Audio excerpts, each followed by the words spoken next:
This is Reliving the Extreme, an ECW podcast. Nate Maxon here, along with my brother Aaron. Hello, everybody. And Mr. Chad Austin. What up? And this week we are reviewing the episode of ECW from March the 5th, 1996. We ain't reviewing nothing. We're just talking about Sabu and Scorpio. Yeah, pretty much. This is a one-match show.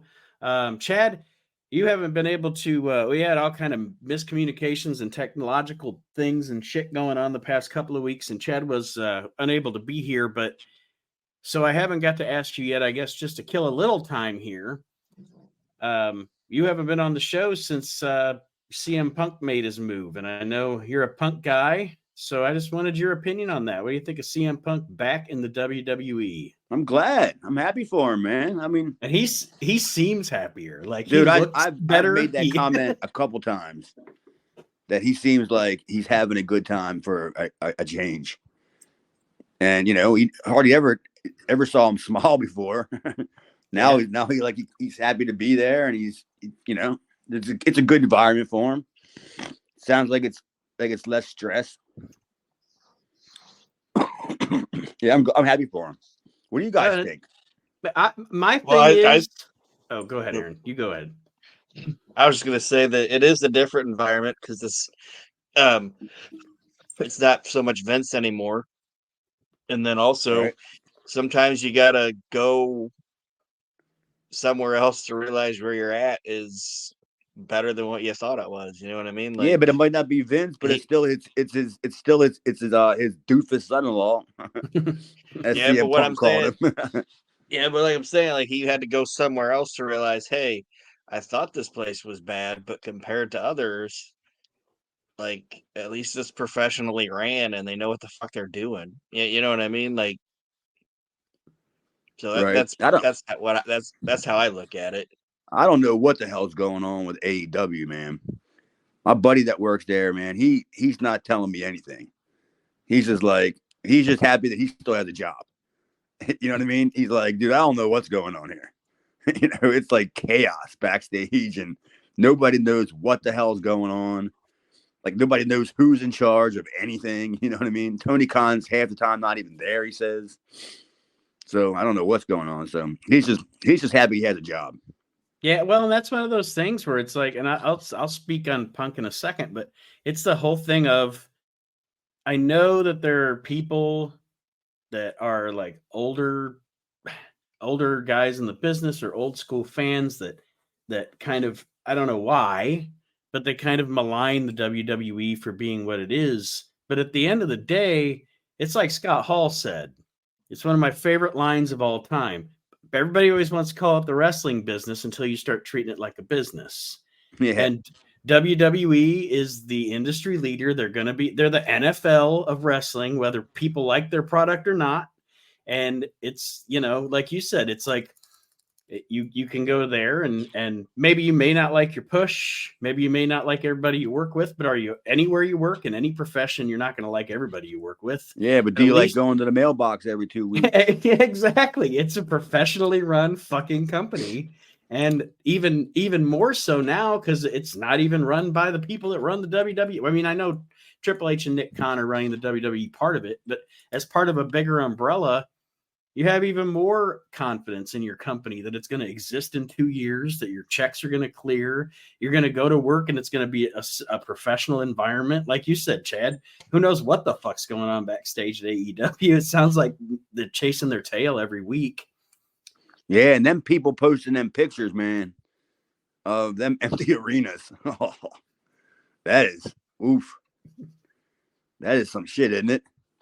Yeah, it's the other thing too. If you can't, that's the other thing too. Like I looked at that and I'm like, if you can't sell out a 10,000 seat arena, don't book or one. even fill it to even fill it to half capacity. Don't book it.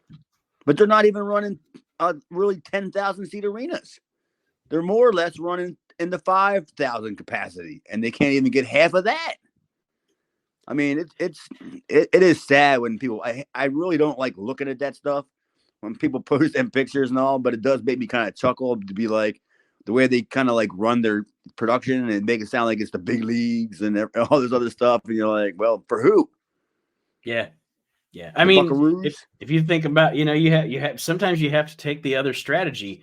It's like the early days of Raw, like 94, 95. Vince knew business was in the shitter. At that point, the WWF wasn't even selling out the fucking Garden, which is pathetic. But what he did with Raw is he essentially was like, well, you know what? Fine then. We're just going to be in like they'd go to that fucking Fernwood Resort. They'd go to that little place in Utica. It was just like, if you're not gonna be able to sell out the arena, go to a smaller arena, and the crowd that's there is gonna love being there, and they're gonna sound good on TV. It doesn't matter that it's small; the place is gonna look full, and you're not gonna see empty seats. Yeah, like they said, even when back in the day when they do like poster shoots and shit, like Hogan like ripping the shirt open. With the crowd in the background, if there was empty seats, they'd Photoshop fans like into the seats because he didn't even want a picture of an empty seat.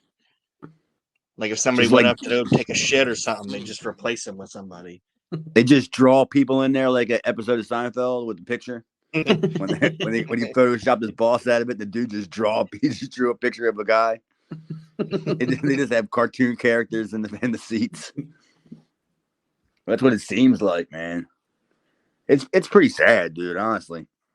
Yeah, I agree with you guys on Punk. Like, to me, it was like that last little run he had when he had left AEW and then when he came back, God, bags under his eyes. He had like a little pot belly going. He just looked terrible. You could tell he was just so unhappy. And then he shows up on Raw and he looks so fresh, so clean, looking good, looking happy. I mean, yeah, I don't know. And to me, at his age, at this point in his career, people, the people that want to be haters are like, oh, give it 6 months, he'll be causing problems again. I think at this point, after leaving, going through the AEW shit and coming back, and with maybe 3 years left on his career and a 3-year contract, I say he's probably going to be on his best fucking behavior. He knows. Probably. He's, the checks are going to clear. I got a nice contract. Me and Triple H made up, or as well as we can. Might as well just ride it out for a few years and do what they ask you to do, and have a nice bank. Did you read about the NXT stuff? No. Mm-mm. Like he showed up at the training facilities or whatever because he wanted to check it out, and like publicly said, like that. Once Sean's done doing this, he's like, I'd love to do what he's doing. Like, he'll always, when he's done full time in the ring, they'll find something for him as long as he wants to stay. Mm-hmm. That's what I'm saying. So like, he's already stating long-term plans of like, I went where I went, I'm back now, and this is where I'm gonna be. You know what I mean? Like, have you ever heard him say anything about long-term plans of his career? Like, I'm like planting stakes here. This is where I'm going to be. Like he's hell, he's realizing the mistake he made, and now he's like, this is where I need to be. This is not only did he never talk about long-term plans. There was some times where he wouldn't even finish the show, and he'd be gone. You know what I mean? He wouldn't even stay in the full 3 hours or whatever or anything. He's just, I'm out of here. Like, yeah, forget about long-term. Yeah, definitely. He seems like he's happy. I definitely think it's like you said, Aaron. I think he probably, he got it out of his system. And I bet he walked into Survivor Series or Monday Night Raw after Survivor Series and was, oh, shit, what was I thinking? I don't know. But God bless him. I'm glad he's back. I'm glad he's back. Did you see that meme where he's like, looking off to he's got like a smirk on his face and his face is like looking off to the side and he's like, huh, they do have fans on the opposite side of the hard cam. All right. Yeah. I mean, they're making money, man. They're doing something right. And I don't want to make this an AEW hate session either, because it hasn't always been a product that I've thoroughly enjoyed. But I always want there to be options for the guys to work. I don't want it to fail. I just think that what they're doing is leading them to failure. And it's unfortunate.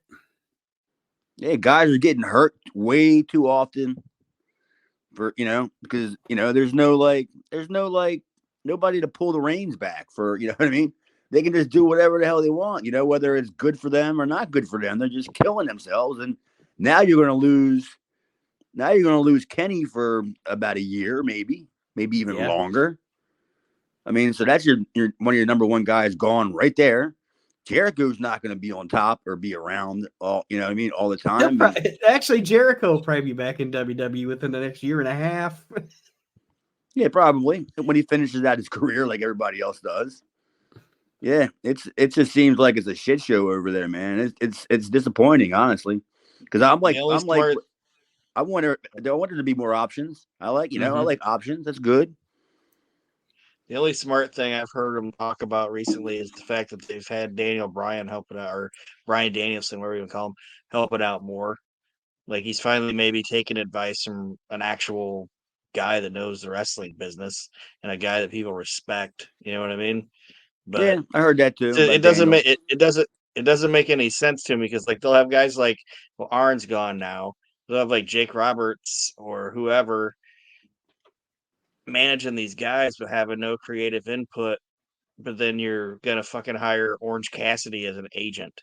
It's like, why is Orange Cassidy telling people how to put together a match, and you got fucking Jake Roberts and Arn Anderson over there doing jack shit? Doesn't make any sense to me. Or Dean Malenko. Yeah, it's like, what the hell? But whatever. He said it's not an AEW. Yeah, it's a circus. Yeah, it's a circus over there. Like I said, I'm hoping they can turn it around because, like we were saying, their options are better for the workers, and it's good to have competition. WWE is always at its best when it has competition, and pretty much anybody is when you have someone to compete with. What'll really blow my mind is if at some point in the next couple of years, AEW goes the way of the dodo, and fucking Impact is still in business after all these years. You cannot kill Impact, man. All these other promotions just come and go. Impact is still plugging along. Aren't they going to like some subsidiary, like subdivision of that Endeavor company though? Endeavor is putting them. Yes, Endeavor's putting them on their streaming platform. Yeah, I still can't. I can't get Impact. I try every single week. I spend about 45 minutes upstairs trying to figure out how to watch it. I think you're eventually going to be able to. I think you're eventually going to find it on Peacock because I think they're one step closer to getting for getting TKO to buy them. Like, hey, yeah, right. I still got Peacock. We're over here. I almost didn't know how I was even going to do the show with you guys tonight because for the last couple of days I didn't have Wi-Fi,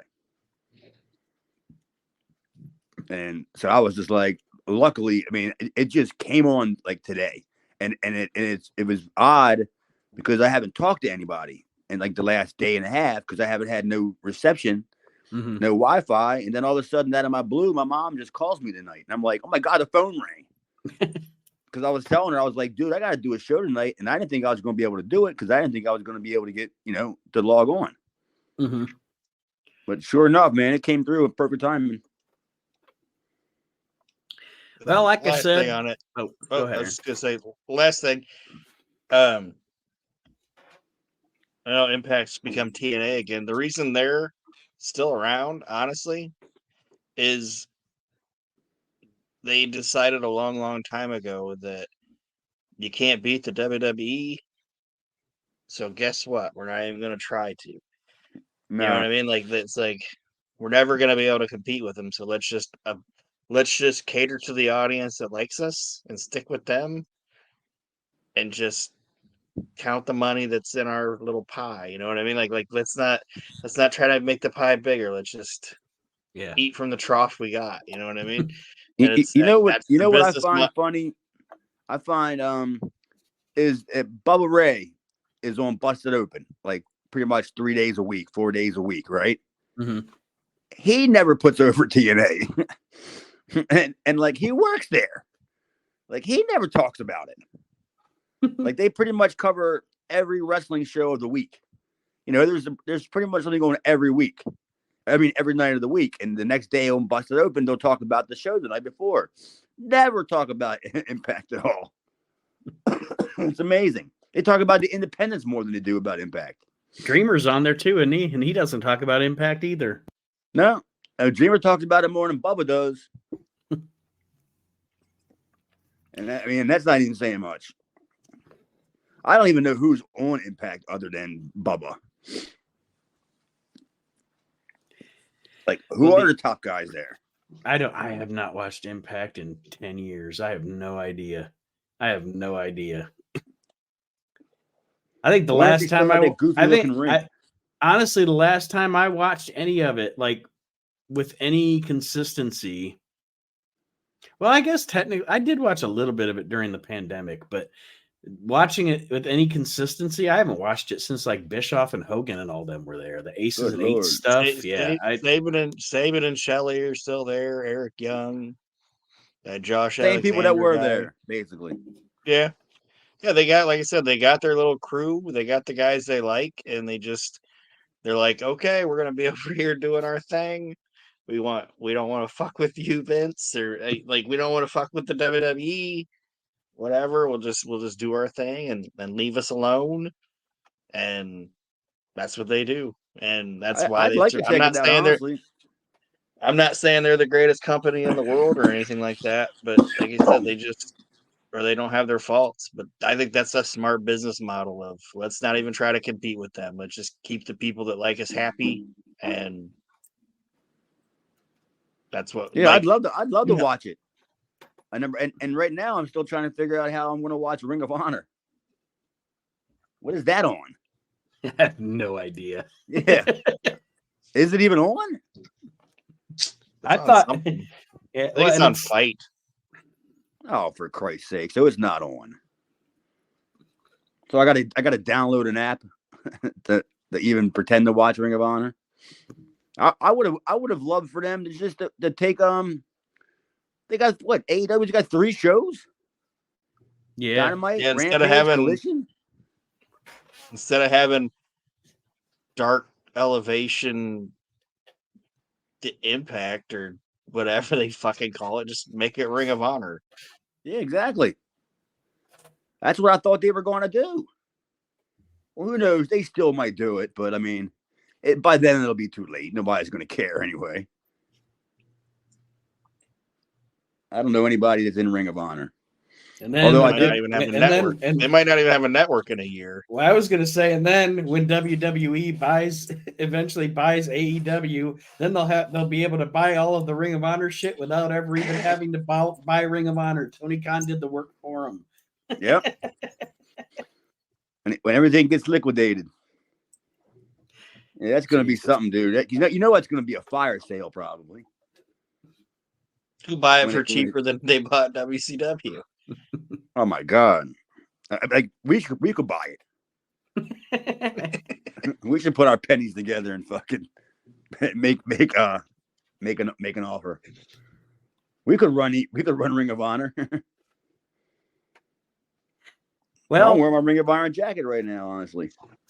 Speaking of now defunct wrestling promotions, the ECW episode we're discussing this week, March 5th, 1996. Again, folks, I wanted to do a little bit of talk about something else before we started in on this, and it's not that this is a bad episode. It's not that this is a bad match, but it's a one-match episode of the show. So we start off the episode with a Brian Pillman segment. It's one of the classic ECW Brian Pillman segments. It's Brian Pillman with the big pencil. He's wrestling the pencil. He's always got to. What do you say? What was his line? He's always in a fight with the pencil or something. Yeah. That was pretty classic. Talking about Booker Man. Yeah, Pillman, man. I wasn't there for Pillman at all. So I never got a chance to meet him. I don't believe anyway. I was thinking like, I wonder if I met him, and I don't recall ever meeting him. I'm sure you probably would have remembered meeting him. Exactly, because I know he would have been a handful in the locker room as much as he is on the out in the ring. So I'm sure he would have been a handful backstage as well. I only ever saw that he was, and the pencil that he was fighting was actually bigger than the actual pencil of WCW at the time, Kevin Sullivan. Right. That was a pretty big pencil, though. Much taller. I only saw Pillman wrestle. I only saw Pillman live in person one time. I saw him wrestle. Aaron and I actually went. We saw him wrestle. Crazy enough, we saw him wrestle at the Toledo Sports Arena in Toledo, Ohio, and 3 days later, he died. You killed him? Yeah, I guess so. Coming to Toledo killed Brian Pillman. Sorry, Mr. Pillman. You figured there's nowhere else to go? But yeah, he was he wrestled on a house show. I think he wrestled Goldust on the house show we went to. And then, 3 days later was the, well, I guess, technically 4 days later was the No Mercy pay-per-view or whatever it was. Which one was it? Was it Hell in a Cell? Anyway. No, how did he die? Do you know? He OD'd, didn't he? No, he didn't. Classic drug related. No, he didn't have. They thought it was. He had a heart attack. So, like, gas, probably, right? Yeah, the enlarged heart thing, probably from the gas. Yeah, but like I said, it was kind of like an Eddie Guerrero type situation where at the time he didn't really have anything in his system. It was just the abuse that he did to it. It just happened, Yeah, that you know what? It's funny that you talk about that because that's kind of what happened to Renee. Renee had been sober for 7 years, but the 35 years of damage that she did to herself did the damage. Right. Eventually, once the damage is done, there's no reversing it. You can live a little longer than you might have, but you've already shortened your life, unfortunately. But yeah, so the Pillman thing with the pencil, of course, classic segment. Anybody that's ever watched ECW or seen any documentaries about ECW has probably seen this segment. Joey introduces the show. He talks to us about the Big Ass Extreme Bash coming up. And then we get to see the shit we saw from last week, which I know, Chad, you weren't here, but the stuff with Douglas was fine. But then when they get to Tommy Dreamer, I told Aaron it is like the worst community theater acting from Tommy Dreamer. Yeah, Dreamer's sad. I can't even give another description of a word other than just sad. Like he's like Nate said, he don't seem like he's alive. God. That's like Nate said. Shane's like saying, like, I need to protect Beulah. Tommy wants me to protect Beulah and the baby, but Tommy keeps calling it his kid. It's like, it's not even born yet. Like, like, stop calling it a kid. Say baby. Say baby. It's a baby. It's an egg. It's more sympathetic if you say baby. Yeah, he might as well just be saying, you got to protect Beulah and the fetus. The embryo. Yeah, Dreamer's just, I mean, all over the place, sad, and it makes me mad too because I mean, like as much as he's done in the business, I'm like, how does this guy get away with this? You know what I mean? Doing so much with nothing, with so little. He's not entertaining. He's not in any shape. You know what I mean? Like his promos are terrible, and he's the worst on Busted Open. God, I hate when he's on.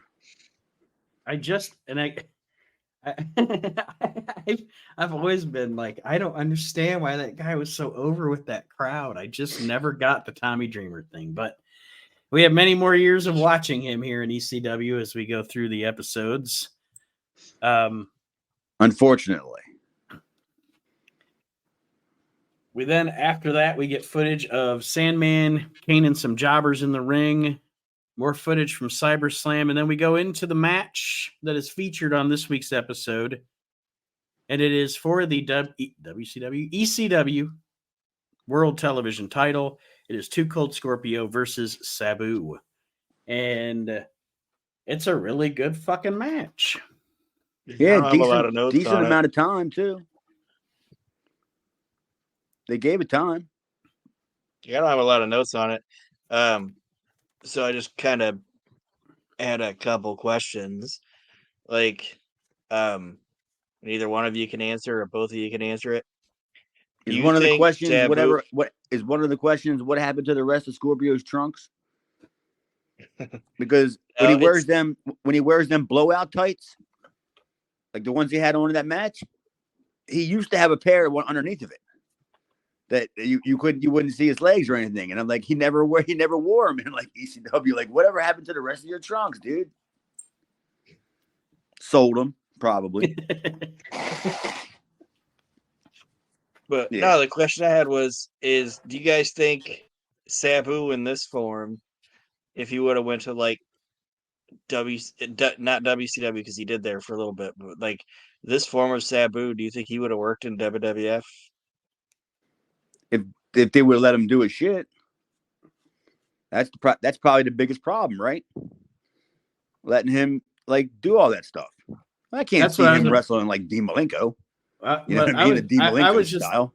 That's what I was gonna say. Is okay. So he goes if he goes to the WWF. It's 1996. So sure, we're moving away from the cartoony shit. We're headed toward the Attitude Era. But as far as Sabu's style goes, okay, so you get a good feud with Sabu and Mankind, right? Because Cactus is there at that point. Right. Who else? Who else is going to work? Who else on the WWF roster at that time is going to work his style with him, I guess? And I'm not poo-pooing your question, Aaron. I don't know. I don't know the answer. Right. Other than just to look at the roster and go, who works with working with Sabu in the WWF at that time? You know? And another problem is at this time, around this time, ECW had a major drug problem in the locker room. You know, pretty much everybody. I mean, not me, you know what I mean? But, you know, pretty much everybody else did. So, I mean, that would have been another issue. If, you know, him trying to, you know, pass wellness policies and shit. That would have been an issue. But I mean, I'll let Aaron answer your question. But yeah, I don't know anybody that would have worked that would even want to, you know? I only know two guys that I think would have been willing to do it and actually made it work. I think it would have been Brett and Taker. I think Brett would have been willing to work with Sabu. Think Taker would have? Maybe not like the barbed wire stuff or whatever, but like going through a table or doing like a chair thing. Or I think Brett would have done it. I think Taker would have been down for it. I'd love to see him and Taker. Good Lord. I bet you that would be ugly. I guess you could say Taker because Taker did work with Foley a lot, and it worked well. Hey, but it was basically Foley. It was Foley doing all the big bumps. Right. That would have had to been Sabu doing all the big bumps. Yeah, they weren't going to break tables and do all that stuff. I mean, that just wasn't going to happen. So that version of Sabu would have just been like a total waste. I couldn't even see anybody being interested in him. You know, how do you tell him that? You know what I'm saying? We have interest in bringing you in, but you can't do all that stuff. You know what I'm saying? We have a great gimmick, pal. We call it the Sultan. Yeah, there you go. Managed by the Iron Sheik. You're gonna be with the Iron Sheik and Bob Backlund. We couldn't get Eddie Farhat, your uncle, but we got you another Sheik. That's the best thing about Backlund in that era. He like when he was doing the shit with Iron Sheik and the Sultan, he'd have the little clip-on sunglasses things that you clip on your glasses. Right. Fucking classic. And they were never down. No, he didn't put them down. Always up. Bob Backlund. I'll never forget working that show with Backlund. Deal. That show that I worked with Backlund on it, and he was something else, man. I really thought he had the hots for me. the way he was talking to me and stuff, and I was just like, dude, are you fishing for something? Because put his arm around me and stuff, and like, I don't know about this, Mr. Backlund. I thought you were, I know you were like a little goofy and all, but I didn't think you were that goofy. Yeah, he's my experience with him is he is just that's just who he is. Because when I met him at a signing, I had him sign a magazine for me that had him and Patera on the cover when they were working together. And he Aaron had to kind of pull me away from Backlund. Backlund wouldn't let me go. He was just kept talking and talking and talking. Never met the fucking guy in my life. Yeah, that's pretty much how it was with me. I'm like, I'm trying to get dressed to leave, and he's just like, I think he wanted me to ride with him. I'm like, there's no chance, dude. Because I forgot who I was riding with, but I just knew there wasn't going to be a chance that I was riding anywhere with Mr. Backlund. I don't know where I would have ended up at. That'd been something else. Mr. fucking Backlund, dude. Go fucking figure. He'd have had you running the steps at some empty football arena somewhere. And that using that wheel thing. Yeah. I've tried that, dude. I couldn't do one. That thing is hard as shit to do, man. I like the Kevin Nash story about how he thought Backlund was fucking some broad all night long and next door in the hotel. Sit-ups off the bed. He was doing sit-ups and fucking Hindu squats on the bed. He wasn't banging anybody. He was just exercising all night. You gotta love Mr. Backlund, man. Yeah, Nash was like, I looked at this thing like, who is in that room? God damn, they're getting it. And then he was like, Bob Backlund.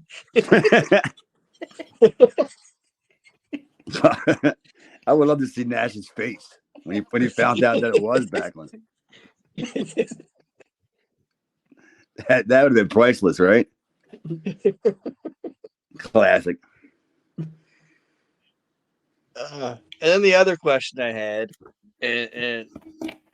is Sabu the first guy that, because he's the first guy that I remember doing it, that would sell the impact of the move on that he did to somebody on himself, like his own stuff? Yeah, pretty much. I don't remember anybody else doing that. You know what I mean? Yeah, I mean, pretty much. I mean, yeah, I don't really recall anybody, at least to that degree, anyway. Mm-hmm. Yeah. You know what I mean? If you, a lot of guys, they did a big spot. Yeah, I was going to say, like, if every once in a while, maybe like, Dynamite would sell himself a little bit if he did a sick headbutt or something. But yeah, to constantly do it as part of your repertoire, I think Sabu was the first. Because yeah, Sabu, when a Sabu does a big move, he sells just as much as his opponent does. He Ricky Morton's himself. He rolls around the ring and shit, clutching himself. Like, he'd be like, "Why are you doing all this then?" You hurt. Like, you figure he would do one of them big spots, like in the corner, where he jumps off the chair into the corner and he hurts himself. Why wouldn't the guy just fall on top of him and pin him? Like, he pretty much beat himself. Yeah, he's a character too, Sabu. That was just a weird. That was a weird era, man. In ECW. I'm glad I was you're right, though, Aaron. I think he's the one. He's the one that he's the one that did that. I don't think anybody else did to that extent. Like I said, you watch, like I said, Dynamite, or once in a while Benoit. Benoit would do his headbutt or some sharp, hard move, and he'd kind of sell that he had hurt himself also, but not near the level that Sabu did. Yeah, correct. Benoit would, yeah, definitely, especially the headbutts. Mm-hmm. He'd shake his head. You know what I mean? Like, yeah, I could totally see that too. But it was a good match, man. I mean, it gave him time. Yeah, and I don't know on the TV show. I mean, this match went to a 30-minute draw. On the TV show, they gave it at least 19 to 21 minutes. So they showed us most of the match. Yeah, because I remember did you hear when they announced that it was 15 minutes left? Mm-hmm. And I was like, damn, they've been going that long? And that's the only gripe I have. 1 fall 30 or what? Yeah.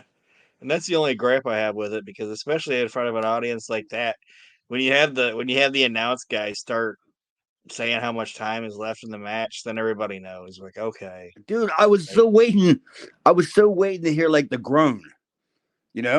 Oh, there was a groan. Was there? I didn't notice it. Yeah, I was so waiting to hear. Oh. There was especially a groan. It wasn't so much at the 15-minute, but when that announcer went, there's 5 minutes left in the match. That crowd went, oh. And then if you notice, right? They were still into it, but they weren't as into it because they were like, oh, you just fucking telegraphed it. You know what I mean? It's like, okay. Yeah, now we fucking know there ain't gonna be a change. There isn't gonna be a fuck finish. It's just gonna be a fucking time limit draw. So okay. Whatever. There's nothing wrestling fans in that fucking time frame hated more. Fucking time limit draw or a double disqualification. It's like, God damn it. Yeah, and especially that crowd, dude, man. God, dude. Yeah.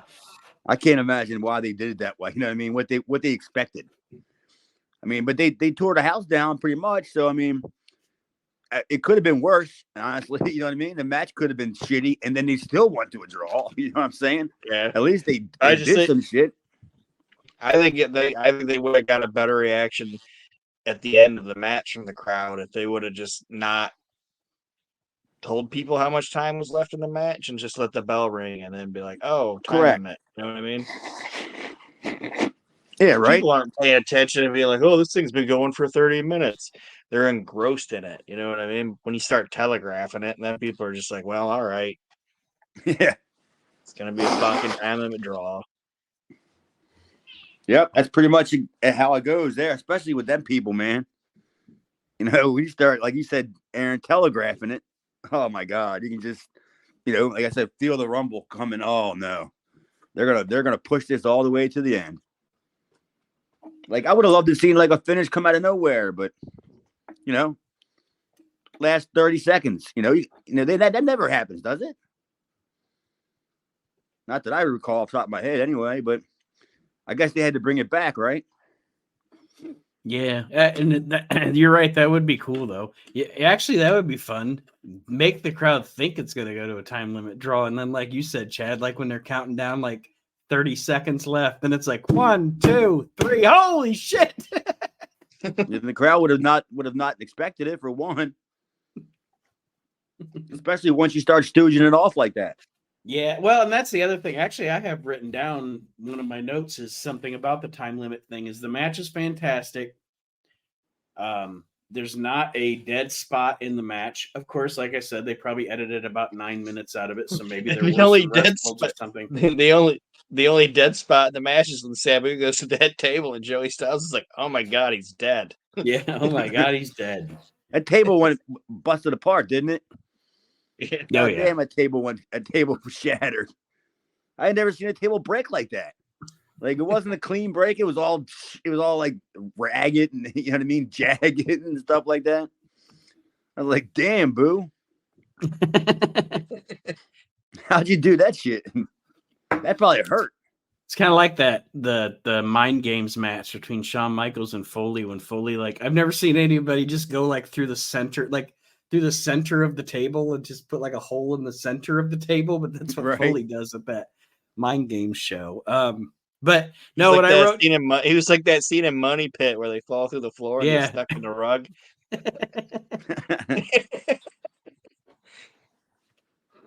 Good Lord. But yeah, I wrote down the only thing that seemed clunky to me in the match was when they start doing the time limit countdown thing. Like they say, you know, there's 5 minutes left, there's 4 minutes left. Scorpio, I think, made it, and I'm not a worker, so I don't like to shit on anybody's work, and I'm not shitting on it, but he did too much stalling in the last 5 minutes. You know what I mean? Like setting up his spots. Yeah, that, or then he'd do the moonsault, and instead of trying to pin Sabu, he'd do the thing where he stands up and just starts laughing and shucking and jiving, and it's like, but now really. Shouldn't you be, you know, you can obviously hear the announcer saying you've only got 4 minutes left.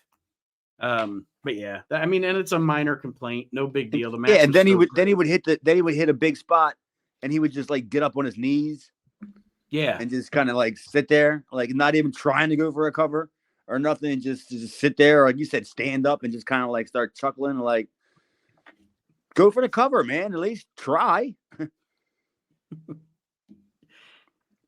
What do I know? But yeah, the match, like we said, the match goes to a 30-minute time limit draw. Great match. And again, they gave it a lot of time for TV, which I was happy with, that we got to see a lot of the match. And then they showed us a clip, excuse me, afterwards of the crowd giving Sabu a standing ovation at the ECW arena. Do you think that was natural? Or do you think the announcer said, "Can we get a standing ovation for Sabu"? Nah, they would. They don't. They never did that. Okay. Just checking. Because if they would have told the crowd to do it, they probably wouldn't have fucking shit on them. They would have fucking. Yeah, they would have told them to do it. They wouldn't have done it. Cups full of piss flying all over the arena. That would have been great though. The crowd just started shitting on them because I've never heard them do that before. Not at least when I've been there. So yeah, not that I like, especially when you talk about like the like line cross or whatever, like the 3-way or whatever. Wasn't that like a fucking draw too? Yeah, yeah, they would an hour. An hour, yeah. Yeah. But yeah, I don't think they've ever done that. But it was a good match, man. I mean, they did some stuff. Scorpio hit a bunch of his stuff. Sabu hit a bunch of his stuff. But like we've been talking about, they just kind of like almost stooged it off. There was going to be a time limit draw from their lack of pinfalls, and then the countdown of the clock. They kind of stooged everything off. Well, it was still a hell of a match, though. Yeah, I really enjoyed it too. So now we kind of roll into the ending part of the show with our collection of promos and such. And that starts out with a Pitbull's promo. Oh, boy. Yeah. With the classic line, whatever we did to get it, just imagine what we'll do to keep them. Yeah, that's pretty original. It's too bad they ain't with us anymore.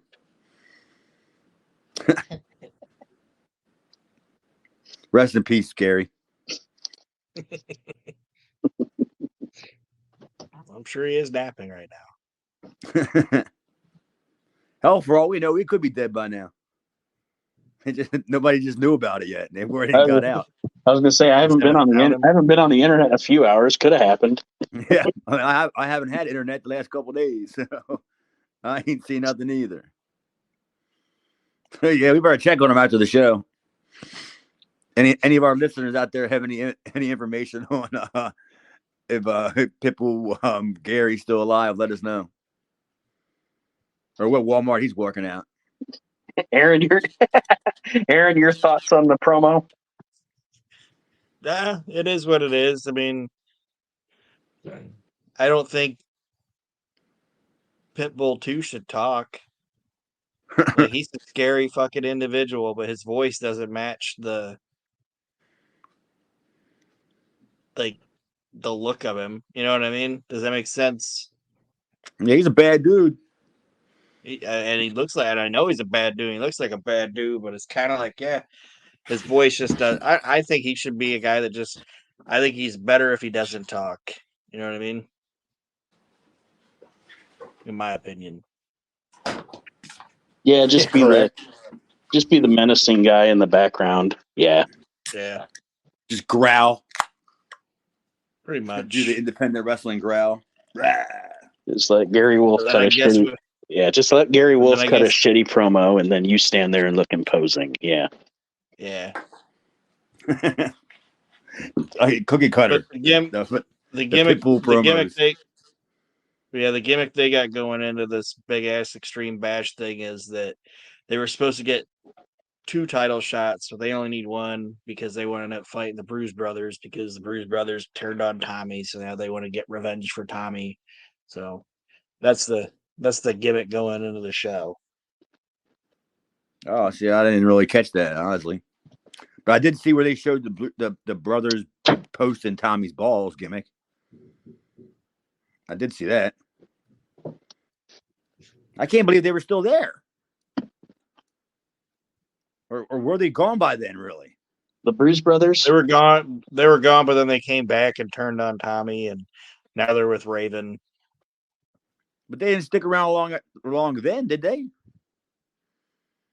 I'm not sure how long they are after that, but I mean, they're back with Vince by 97, so it wasn't too much longer they were there then. Figure this is March. When was the show probably taped? What, February? So yeah, they weren't there that much longer. The next thing we see on the show, I actually laughed at something on this. It's BWO. It's Stevie and Meanie, doing the Fabs thing, and they're strutting all that. Which whatever, I'm over that already. But I gotta admit, I did laugh at Blue Meanie saying "Dookie." That did make me laugh. Yeah, and then he runs into the wall. I'm a fucking child. Like he said "Dookie." The fucking BWO. Well, how DW wants Bubba to teach Blue Meanie how to dance and Stevie John's DW into paying him for Bubba to teach Blue Meanie how to dance. I can't believe DW is still there. Yeah.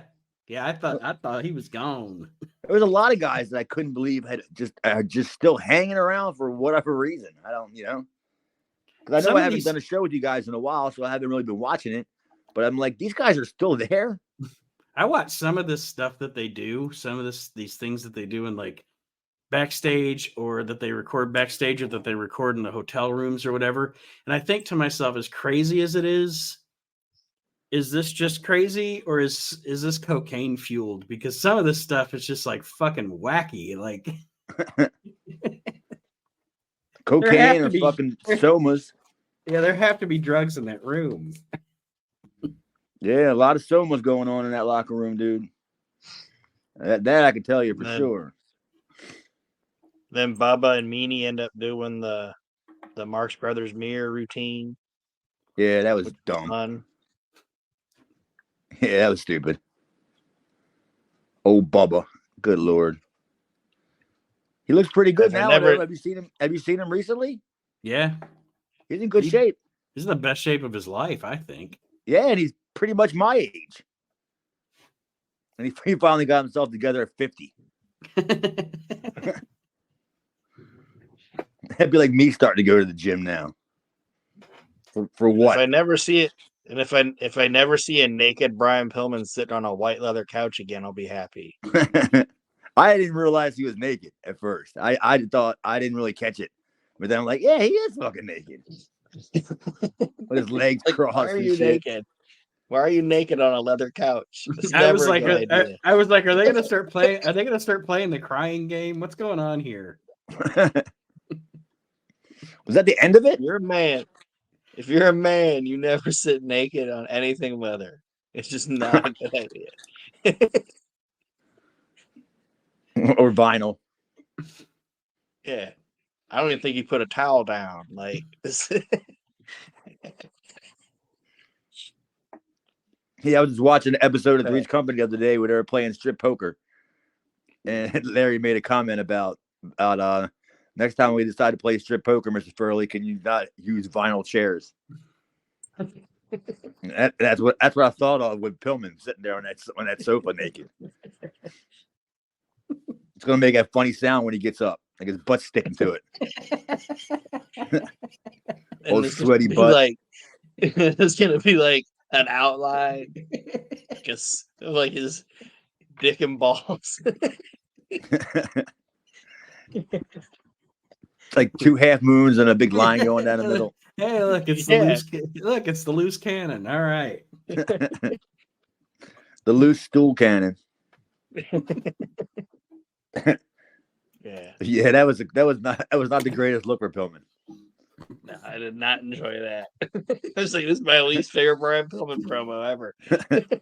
It's awkward. Like, I have to watch this. I have to watch this. I don't even know. I don't even remember what he said. I have to watch this shiny man on a shiny sofa naked. I was just gonna say that, Aaron. I don't remember. I couldn't remember a word he said either. I don't know what you said, man. I'm distracted. Naked man on a leather sofa. When you get up, it's gonna be like. Oh, if only he would have gotten up.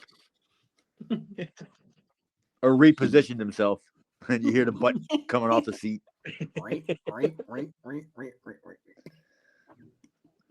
That's the only I wonder thing if anybody else noticed that.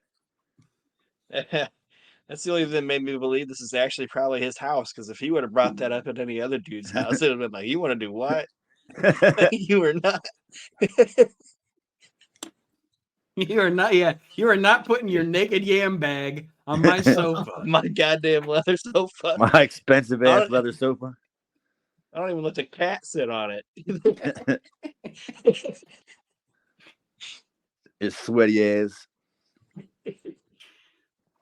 Yeah. Good night, Irene. Was that the end of the show? Yep.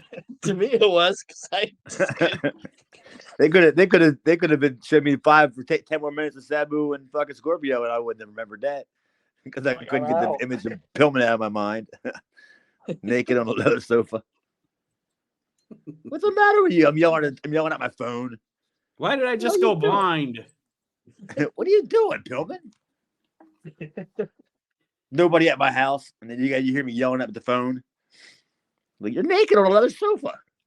What's the matter with you? I wonder how the cameraman felt. Yeah, he's like, oh man.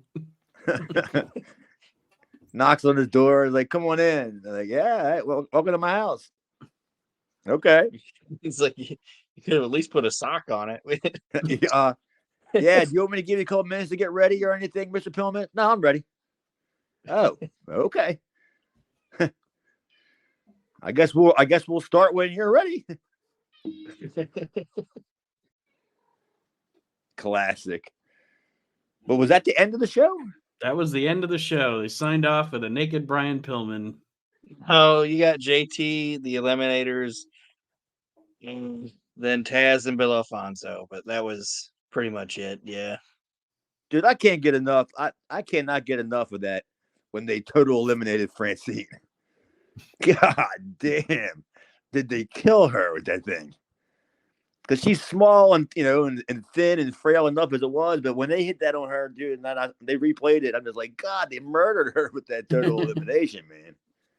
Because I didn't like taking it. I can only imagine how it felt for her. Because they gave it to me. I didn't feel a thing, but I wasn't looking forward to taking it, put it that way. Right. Like, when we were going over it and stuff, I'm thinking like, oh, I got to take this goddamn finish. And like, I know they're going to murder me. But no, I didn't feel a thing. But she had to have. Yeah, and like you said, it looks super effective because of her size compared to their size. And I'm sure they took it a little bit easy on her, but you have to make it look convincing. It's hard to take it easy. It's not a big building, it's not an easy crowd to pull the wool over their eyes. I mean, it's not that easy of a move to take light. I don't understand. Like, how I don't know. I mean, I'd probably, if I did it enough at a school and worked on it, probably. But yeah, off the top of my head, I'm like, I don't know how it's going to be a light finish. It doesn't seem like it's going to be. So overall, I actually gave this episode of the show, I gave this episode an A. I didn't give it an A+ because Brian Pillman was naked. But as far as the match, obviously the match quality was a great match, so I can't complain about that. The promos were fine, but most of the show was the match, and the match was great, so I had to give it an A. Yeah, I'm down with giving it a solid B+ easily. I'm a little rougher on it than you guys are, but still a B+ for me is pretty good, considering what I usually give the stuff. What about you, Aaron? I give it a B for balls. I guess so. Yeah, there you go.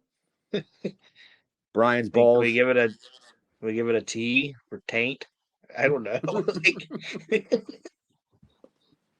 Yeah, it was a solid show. I enjoy. I mean, the match spoke for itself. That was just a good enough match right there. Mm-hmm. Like I said, the match was great and everything, and the most of the Pulp Fiction was entertaining. The other problem was maybe if they wouldn't have panned like up him, maybe it wouldn't have been so bad. I don't know. But I'm just like, I don't like this at all. What, Pillman? Yeah. It's like, I don't like it. That may have been the reason why I didn't give it an A. Having to even know that he was naked on a leather sofa. Like you said, it wasn't going to be on my sofa either. Yeah, it's too dangerous. Like, what if you sneeze? Oh. Yeah. What if you let one rip?